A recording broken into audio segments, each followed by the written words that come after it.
രാജീവ് ഗാന്ധി വധം അത് നമുക്ക് ഒരിക്കലും മറക്കാൻ കഴിയില്ല. രാജ്യത്തിന് തന്നെ മറക്കാനാകാത്ത സംഭവമാണത്. 1991 ശ്രീപെരുമ്പദൂരിൽ രാജീവ് ഗാന്ധി കൊല്ലപ്പെടുമ്പോൾ സുരക്ഷയൊരുക്കാൻ മുൻ DSP അനസൂയ ഏണസ്റ്റും തൊട്ടടുത്ത് തന്നെ ഉണ്ടായിരുന്നു. അന്ന് കൈവിരലുകൾ നഷ്ടപ്പെട്ട് ശരീരത്തിൽ തുളച്ചു കയറിയ പെല്ലറ്റുകളുമായി ജീവിക്കുന്ന അനസൂയ അവരിപ്പോൾ എവിടെയുണ്ടെന്നറിയാൻ നിങ്ങൾക്ക് ആകാംക്ഷയുണ്ടോ, കൗതുകമുണ്ടോ? നോക്കാം.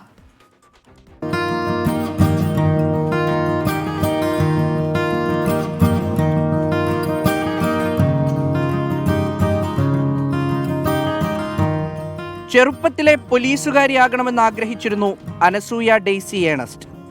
1981 തൻ്റെ 21-ാം വയസ്സിൽ തലയിൽ പോലീസ് തൊപ്പി കയറി. SI ആയി ഒരു പതിറ്റാണ്ട് മികച്ച ട്രാക്ക് റെക്കോർഡോടെ ജോലി ചെയ്തു. 10 വർഷത്തിനിപ്പുറം ശ്രീപെരുമ്പത്തൂരിൽ അനസൂയയെ കാത്ത് ഒരു വലിയ ചുമതലയിരിപ്പുണ്ടായിരുന്നു. മുൻ പ്രധാനമന്ത്രി രാജീവ് ഗാന്ധിയുടെ സന്ദർശന വേളയിൽ സ്ത്രീകളുടെ ഭാഗത്തെ സുരക്ഷയൊരുക്കുക. തന്റെ കൺമുന്നിൽ വെച്ച് രാജീവ് ഗാന്ധി കൊല്ലപ്പെട്ട നാളിലെ അനസൂയയുടെ ഓർമ്മകൾ ഇങ്ങനെ. The women crowd and facing Rajiv Gandhi, then I turned to women crowd and pushed them back with my strength, full strength. And Rajiv Gandhi pushed me aside and he patted on my shoulder and said, "Be relaxed." So we moved one step forward. Then the bomb exploded. At that time, I got burns and pellets injuries. I fallen. Actually, my conscience has gone.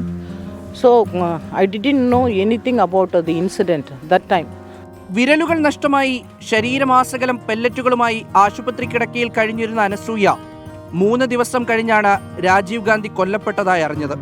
ശരീരം തകർന്നപ്പോഴും മനസ്സ് തളരാതെ അനസൂയ ആശുപത്രിയിൽ വെച്ച് നൽകിയ സൂചനകളാണ് കേസിൽ അതിനിർണായകമായത്.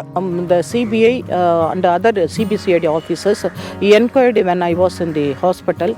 Then I identified all the scene of crime accused. I saw the Danu, Sivarasan, Nalini, Subha, and one photographer. I spoke to him. 3 മാസത്തെ ആശുപത്രിവാസത്തിനു ശേഷം അനസൂയ ജീവിതത്തിലേക്ക് തിരിച്ചു വന്നു. പലരും വോളണ്ടറി റിട്ടയർമെന്റ് എടുക്കാൻ ആവശ്യപ്പെട്ടു. പക്ഷേ അനസൂയ വീണ്ടും കാക്കി ധരിച്ചു. അഡീഷണൽ SP ആയിട്ടാണ് ഒടുവിൽ സർവീസിൽ നിന്നിറങ്ങിയത്.